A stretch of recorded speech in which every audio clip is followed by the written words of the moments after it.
అనేక గ్రామాలలో చెరువులు లేవు, సొసైటీలు లేవు, ప్రాజెక్టులు వచ్చినాయి. నాకు తెలుసు కదా, మీ మహబూబ్నగర్ జిల్లాలో కృష్ణా నది మీద ఎంతమంది బ్రోకర్లు ఎక్కడ సంపద మీద పట్టుదల మనం మాత్రం బుచ్చగాళ్ళు ఎక్కడ ఉంటాం.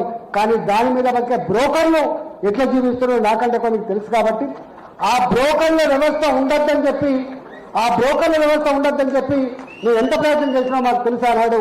ఇవాళ చేప పిల్లలు ఉచితంగా రావడానికి కారణం, ఇవాళ బళ్ళు ఇప్పడానికి కారణం, ఐస్ ఫ్యాక్టరీ లోన్ ఇప్పడానికి కారణం, డీసీఎం ఇప్పడానికి కారణం ఏంటంటే మన వాళ్ళే బ్రోకర్లకు అమ్ముకోకుండా వ్యాపారం చేసుకునే స్థాయికి రావాలని చెప్పి కొంత ప్రయత్నం చేసినాం. కాకపోతే అది సంపూర్ణంగా అమలు కాకపోవచ్చు, కానీ ఆ ఆలోచన మాత్రం సంపూర్ణంగా అమలు కావాల్సి ఎక్కడుందని చెప్పి నేను మనం చేస్తాను. 4వది ప్రాజెక్టులు వచ్చినాయి. కొన్ని సందర్భాల్లో కొన్ని అనాలోచిత నిర్ణయాలు తీసుకున్నారు. ఇవాళ అందరూ చేపలు పట్టారు, పద్మశాలి చేపలు పట్టే ఆస్కారం లేదు, గౌరవ చేపలు పట్టే ఆస్కారం లేదు.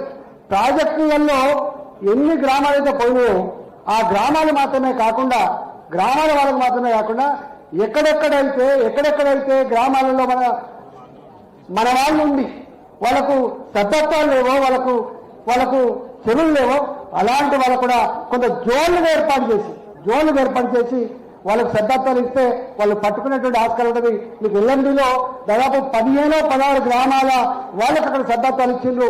అట్లనే ఇలా గోదావరి మీద బోర్డర్లు ఉన్నాయి కాబట్టి వాటి మీద కూడా సభ్యత్వాలు ఇచ్చి ఆలోచన చేయమని చెప్పి కోరుతా ఉన్నా.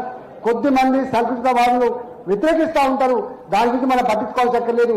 రిపీటెడ్ గా కొంత మీరు ఎఫర్ట్స్ పెట్టండి, తప్పకుండా అయిద్దని చెప్పి మనం చేస్తూ